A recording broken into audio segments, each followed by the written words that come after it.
예, 여러분 반가. 예, 빠박쌤이에요. 이번에 물화생지 썰 주제는 플루오린의 역사입니다. 플루오린? 되게 좀 생소하죠?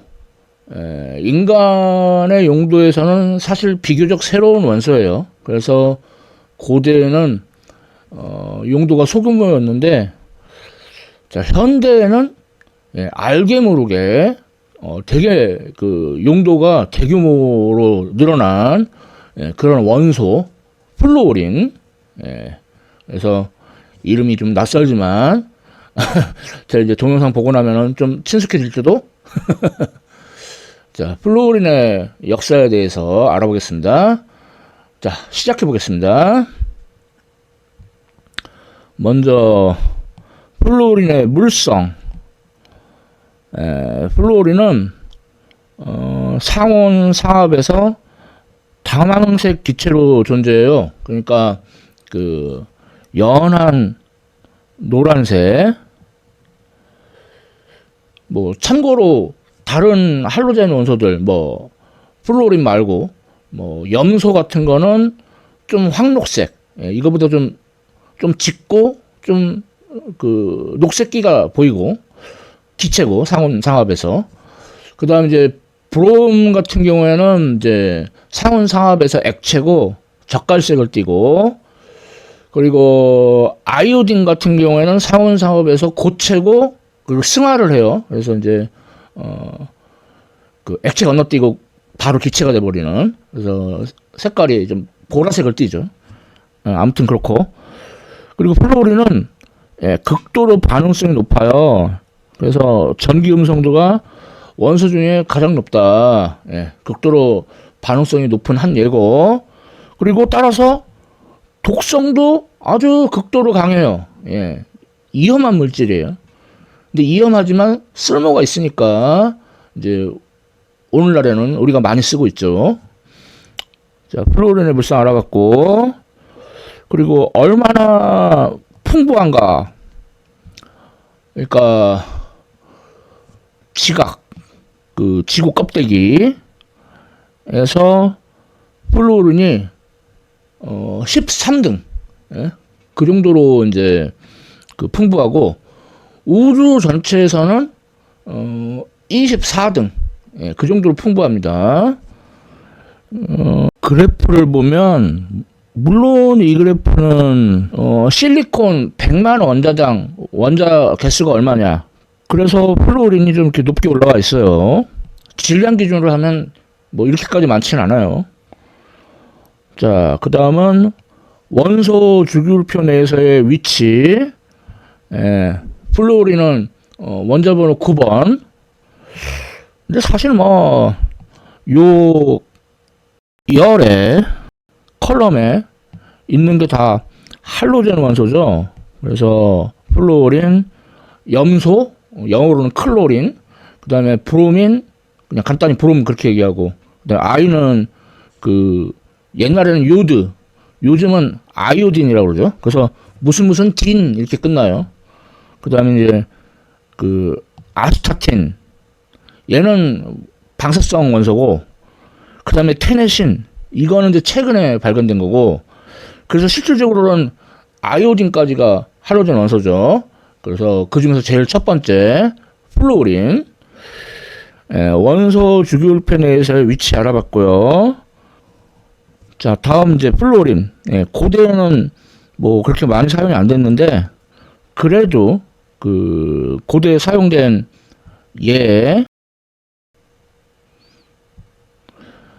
자, 이 지금 로마 시대의 유물인데, 요 플루오라이트라고 해가지고, 그러니까 칼슘하고 플루오린의 화합물, 이게 형석이라고 해요, 우리말로는. 그게 포함된 로마 시대 유물이에요. 그래서 이 손잡이가 한 개인 거는 뭐 바버컵, 이발사컵인 줄 알았어. 그게 아니고 이제 요 유물 이제 그 관계된 사람 성이 바버예요. 그 다음에 이거는 손잡이가 2개. 요거는 크로포드컵. 뭐 이름에서도 알 수 있지만 그 크로포드라는 사람이 이 유물하고 관계되어 있어요. 그래서 고대에 이제 사용된 한 예고. 자, 그다음에 초기 야금학에서는 게오르기우스 아그리콜라라는 사람이 있거든요. 이 사람은 광물학의 아버지로 불리는 사람이에요. 그러니까 그 광물학 쪽에서 한따까리 하셨던 분이에요. 자, 그래서 여기 플로라이트 그 광물이 보이는데 이게 이제 재련 중에 그 금속 광석을 흐르게 한다 이거예요. 흐르게 한다. 영어로는 flow. 거기서 이제 플로라이트 또는 뭐 플로스파, 예, 그렇게 불렀어요. 그 다음에 이제 그 불화수소산, 그러니까 정확하게는 플로라 수소산, 그 HF. 근데 우리나라에서는 줄여가지고 불산이라고 하죠. 자, 이거하고 관련된 인물 안드레아스 지그문트 마르그라프, 그리고 또 한 사람 더 칼 비렐름 셀레. 이 사람들은 유리가 이제 주성분이 SiO2. 자, 이거하고 불화수소산하고 반응을 시켜가지고 SiF4. 이거는 독가스예요. 그래서 반응할 때 조심해야 되고, 그 다음에 아까 말했던 형석, 그러니까 플로르와 칼슘, 이거하고 그 황산하고 반응을 시켜가지고 그러면 이제 황산 칼슘, 그리고 마참내 플로라 수소산, 그러니까 불화수소산이 얻어져요. 요런 이제 반응을 일으켰던 사람들이고, 그러니까 불화수소산의 어떤 그 선구자라고 할 수 있죠. 이 불화수소산이 되게 위험해요. 물론 산성으로 따지면 이거보다는 염산이 더 세고, 그거보다는 브로마수소산이 더 세고, 그거보다는 아이오딘이나 수소산이 더 세요. 이게 이제 산 중에서 굉장히 강한 산인데, 그렇게 따지면 불화수소산 산성 약하네? 그런데 유리를 녹여요. 그래가지고 그 플라스틱 용기에 보관한다든지, 그러니까 보관을 잘해야 돼요. 근데 이제 불화수소산 그 유출 사고가 우리나라에서 몇 차례 발생했었어요. 그래서 먼저 그 경북의 구미 그 국가산업단지에서 불산 기체가 유출된 사고가 있었고, 그 다음에 삼성전자 그 화성 반도체 공장에서 그 불산 액체가 유출된 사고가 2차례나 있었어요. 그리고 그 포스코 포항제철소에서 불산 액체가 유출됐는데 그게 또 기체로 바뀌어가지고, 이 아무리 산업 경영도 중요하지만 그 안전, 그 불화수소산 그 안전하게 보관을 해야 되는데, 이런 유출되는 사고는 정말 아찔합니다. 일어나서는 안 되는데 과거에 이렇게 여러 번 일어났었어요. 자, 지금은 이제 그 플루오린 그걸 다루고 있는데, 플루오린을 원소로 그 인식한 이제 초창기 사람들, 먼저 앙드레 마리 앙페르, 그래서 플로라이트 형석, 여기에 그 미지의 원소가 들어있다. 그래서 그 원소의 이름을 플루오린이라고 명명했고, 실제로 플루오린을 이제 분리해서, 즉 발견한 사람도 앙페르이기도 해요. 그리고 험프리 데이비, 이 사람은 그 플루오린이라는 원소 이름을 명명을 한 사람이에요. 자, 그렇게 원소로 인식하기 시작했는데, 근데 플루오린이 되게 그 반응성이 되게 극도로 높죠. 그래서 위험해요. 그래서 험프리 데이비도 그 눈이 손상되는 사고를 겪었어요. 그 다음에 그 조셉 루이 게이리사, 이 사람은 그 불화수소산을 흡입을 했어. 그 다음에 루이 자크 테나르, 이 사람도 그 흡입을 해가지고 예, 죽을 뻔했죠. 그리고 실제로 이제 죽거나 뭐 눈이 멀고 그러니까 실명한 사람들, 그런 사람들 이제 플루오린 순교자라고 불러요. 어떻게 보면 그런 사람 덕분에 이제 현재 그 플루오린이 이제 우리가 사용할 수 있게 된 거겠죠. 뭐 덕분이라고 하기는 그렇고 희생으로. 자, 그래서 이제 에드몽 프레미, 이 사람이 거의 플루오린 분리에 성공하기는 했는데 완전 성공은 못했고, 완전 성공한 사람은 페르디낭 프레데릭 앙리 모아상, 이 사람이 이제 진짜로 플루오린을 이제 그 분리해내는데 성공을 해요. 그리고 그 업적으로 1906년에 노벨 화학상을 수상을 했어요. 대단하죠? 그런데 이 사람 2달 뒤에 죽었어요. 아마도 그 플루오린의 후유증 아닌가, 뭐 그렇게 싶은, 그렇게 플루오린이 되게 무서운 원소예요. 자, 그래가지고 이 그림은 그 노벨 화학상을 탄 그 모아상의 플루오린 셀이고, 그래서 음극에서 수소 기체를 얻을 수가 있고 양극에서 플루오리아 기체를 얻을 수가 있어요. 그래가지고 요 연한 노란색 이게 플루오린이고, 1번은 그 공기, 2번은 염소. 그러니까 염소가 좀 플루오린보다 좀 더 짙죠. 자, 이렇게 이제 플루오린을 이제 분리하기 시작했고, 그걸로 이제 상업적으로 엄청 꿀을 빤 회사가 듀퐁이라는 회사예요. 들어봤는지 모르겠네. 근데 이 듀퐁에 그 토마스 미들리 주니어라는 사람이 그 연구를 수행을 해가지고 요 디플루오로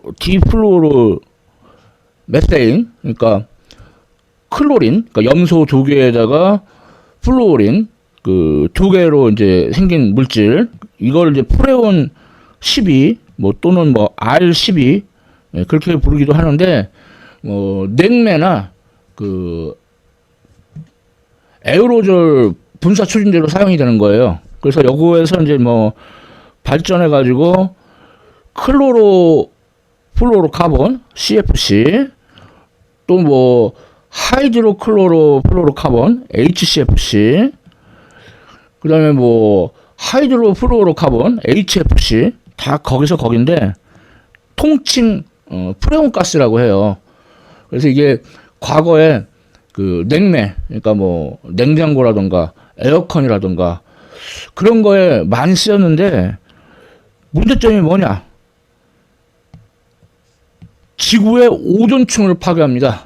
그래서 그 남극 근처에 이렇게 오존층이 파괴가 돼가지고 구멍이 뻥 뚫린 게 보이죠? 이걸 이제 오존홀. 그래서 이렇게 되면은 막 자외선이 지표로 막 쏟아지면서 육상 생물이 살 수가 없잖아요. 그렇죠?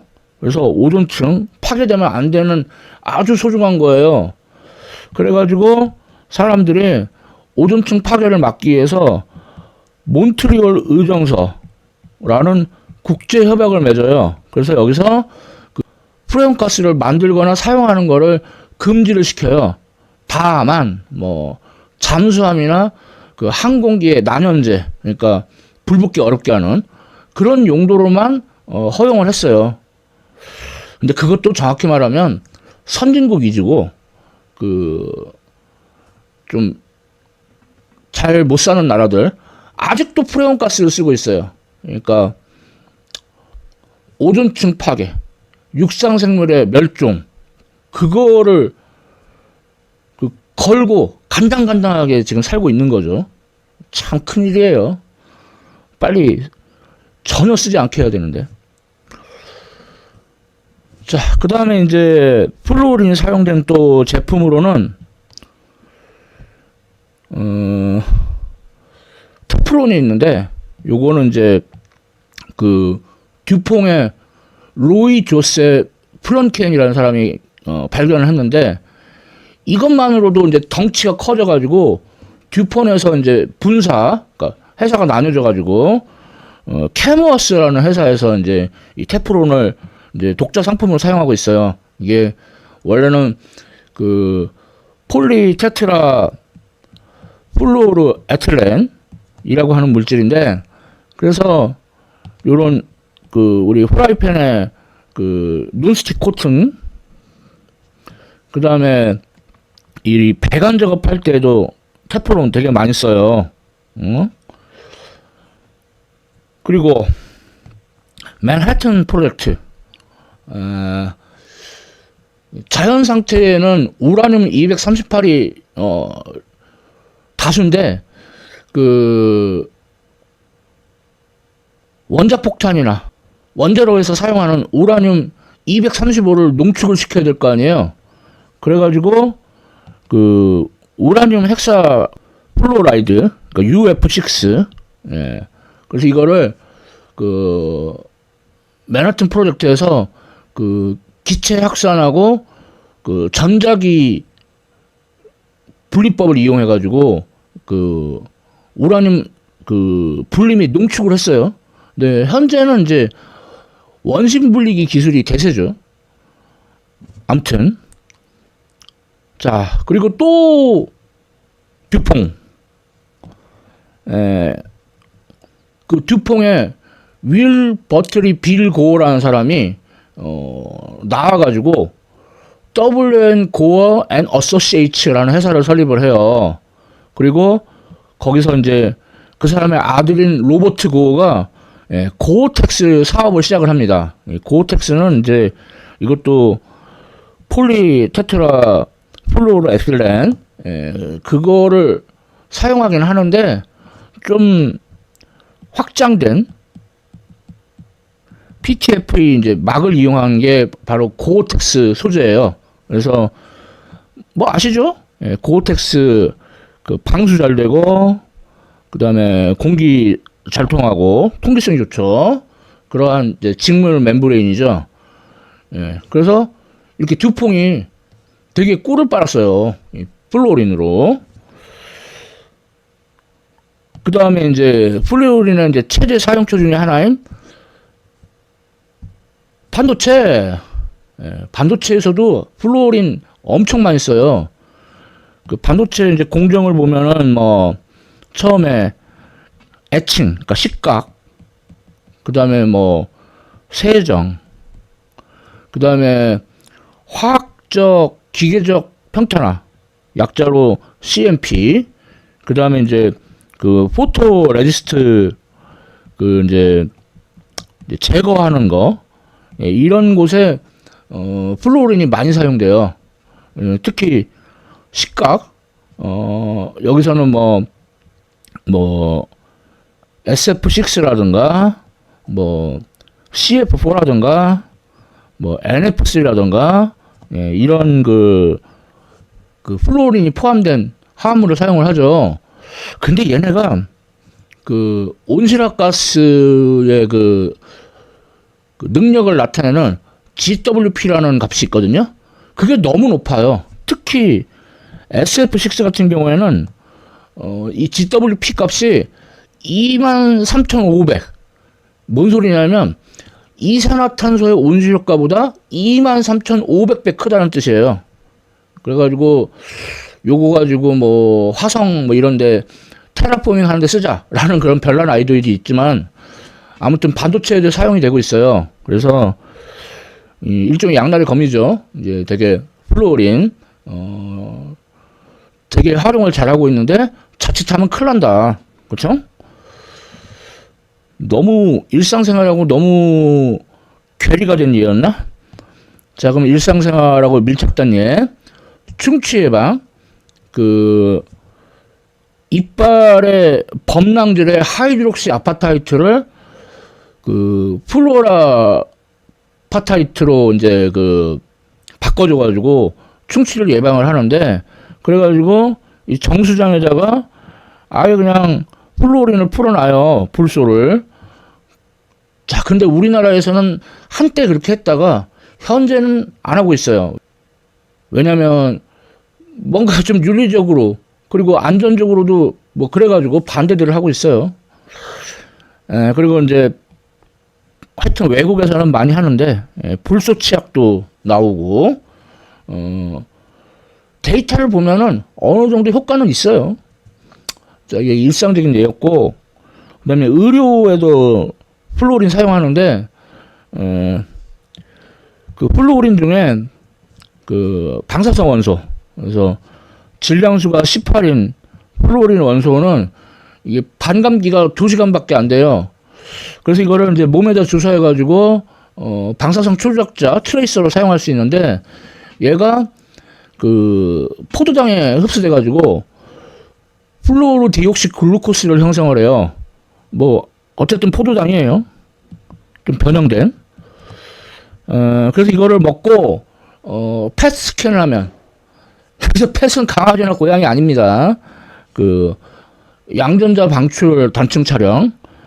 그렇게 해보면은 뭐 정상적인 사람이라도 일단 요 뇌하고 방광 그리고 심장, 거기서는 일단 체크가 되고, 그런데 이 사진에 의해서는 상복부에 악성 종양이 발견이 되죠. 이렇게 플루오린이 의학적 용도로도 사용이 됩니다.